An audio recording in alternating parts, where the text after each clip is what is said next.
This is the second population revision video based on the case studies that we've covered in class. We've got 5 case studies to learn for Unit 4, which is the population unit. We've got the first one, which is rural to urban migration in an LEDC. We were looking at South Africa. We've got a case study on urban to rural migration in an MEDC, looking at East Cheshire.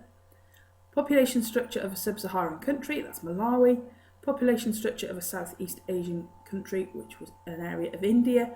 We've got population structure of a Western European country. We were looking at France. So our case study on South Africa. We looked at the fact that at least 500,000 people a year are moving from the rural regions like the Limpopo region to the area around Johannesburg, Pretoria and Soweto. We looked at the pull factors, what made people think that they would have a better life in the city. They were looking for better job opportunities, improved healthcare and schools for their children. We were looking at what made them want to leave where they currently lived. And we found out that few rural homes are connected to the electricity grid and that there's a definite lack of money in these countryside areas. 60% of the people being below the poverty line compared to only 20% in the city region. There were poor job opportunities, very little to do outside of farming. There was a lack of education, with 500,000 receiving no basic schooling at all, and people had a poor quality of life. In MEDCs like Britain, you see a reverse of this.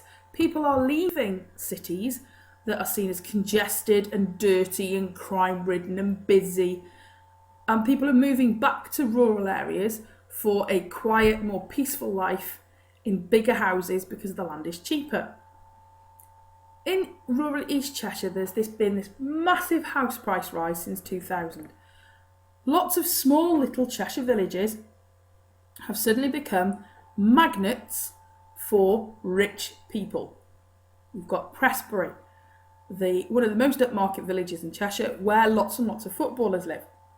And people are attracted to these little villages. They're very pretty. They've got just a few shops that you need, and you can get really quick to Chester, Wilmslow, Manchester, Liverpool really, really quickly. And now posh restaurants, golf clubs, designer shops are setting up in these little villages because they see a demand for it. So people think that their children, the schools have higher standards for their children, people like the slower pace of life, and so you get this movement to villages from town areas. Our sub-Saharan African country is Malawi. Malawi is an LEDC. The people are very poor. Their GDP is just $350 per person per year. Now that figure is not really representative of what is going on in the country. It tells us that there is an average of $350. Some people are going to earn an awful lot more. Most people in Malawi earn an awful lot less. It's one of the most densely populated yet least developed countries in the world. It has a high birth rate, 41 babies per 1,000 population per year. And its death rate is falling. It's down to 17 per 1,000 of the population per year, which means we have a natural increase of 24 per 1,000 of the population per year. We need to know that Malawi has a high birth rate, and you can see it in the population pyramid with that really wide base for both boys and girls.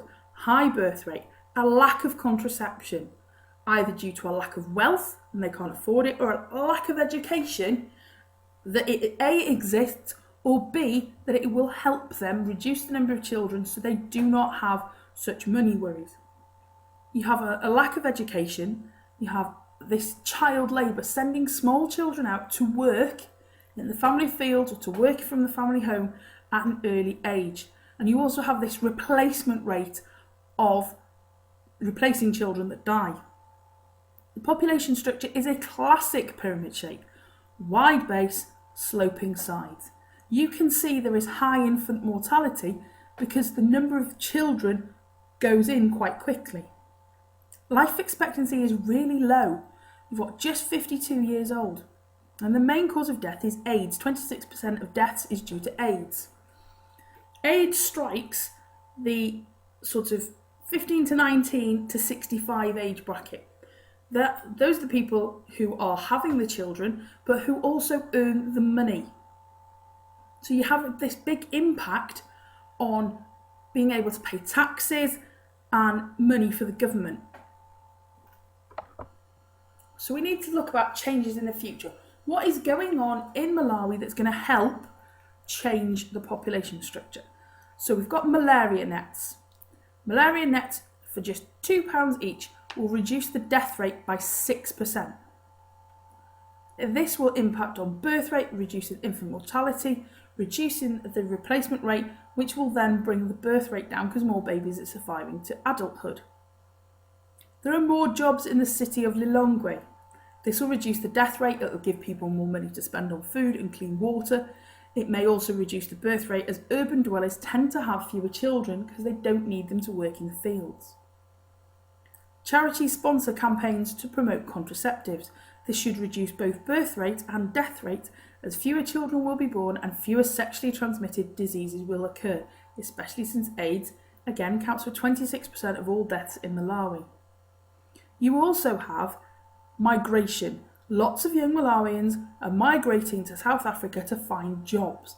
This is going to bring down the birth rate since it's the people of childbearing age who migrate. So you end up with a lowering of the birth rate. We then looked at Kerala in India. Not a country, but a region of India. India has a high birth rate and a death rate of 6 people per thousand of population. So the overall population is growing. India is due to eclipse China as the biggest country on the planet sometime in the next 5 years. India has a high birth rate due to a lack of contraception, child labour, poor education, and the cultural requirement to have lots of boys to look after their parents in their old age. The pyramid again is the classic shape, wide base, sloping sides, life expectancy of 67 years this time. Main cause of death is heart disease, with diarrhoea and lung disease following. So what are they going to do about it? Kerala, the state in India, has a higher GDP per capita, higher adult literacy, higher life expectancy and a lower infant mortality than any other state in India. It has gone through a number of policies to reduce its previously high population growth rate. These include equality in education, spending money on literacy classes for adults, making sure that girls go to school till they're 16. They highlight the benefits of smaller families, and they have brought in different policies to enhance the status of a small family so that people are only having 2 children. They know that these children are going to survive. They've brought down the infant mortality rate by giving immunisations to the children.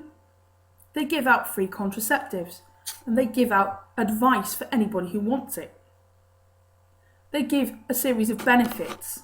Maternity leave for the first 2 babies in a family, extra retirement benefits for those with smaller families. They're giving money to men who are sterilised. They have a land reform programme so that no one in the village was landless and everybody could be self-sufficient and have their own land to grow food. And they've instigated a higher age for marriage so that therefore women are having children at a later age, so they're having fewer children. Now we looked at France and Germany and how they are having problems because they have an ageing population. People are having fewer children, therefore they're not replacing themselves in the next generation. France has a birth rate of 12 and a death rate of 8, so it has a natural increase of 4. France wants people to have more children, and the way that they are doing it is through incentives. They're giving 3 years paid parental leave for either the mother or the father, or a mixture of the two. 3 years is much more compared to Britain. They're giving full-time schooling from the age of 3, paid for by the government, and daycare for the under 3s is subsidised by the government for those who go back to work early. The more children a woman has, the earlier she will be allowed to retire on a full pension. Hereby increasing people's need. They don't need to have lots of children to have a pen to support them in old age, but they will get an earlier pension and they'll get more money. In Germany, they're giving incentives of up to €1,800 a month to encourage you to have more children. The UK has taken a slightly different stance. They're increasing the pensionable age So people take their pensions at a later age, and that reduces the time that they claim. But they're also raising the amount that they pay in tax until they retire by getting an extra 2 or 3 years out of them. It's important to note that in some countries, like Italy, death rate is eclipsing birth rate. Their population is in decline. They need to reverse this, otherwise they're going to have the problems of an ageing population, where there aren't enough people to look after the elderly, and the elderly therefore provide a big strain on the government because there aren't enough young people to put the taxes in. I hope you find this helpful. Let me know if you need any more help.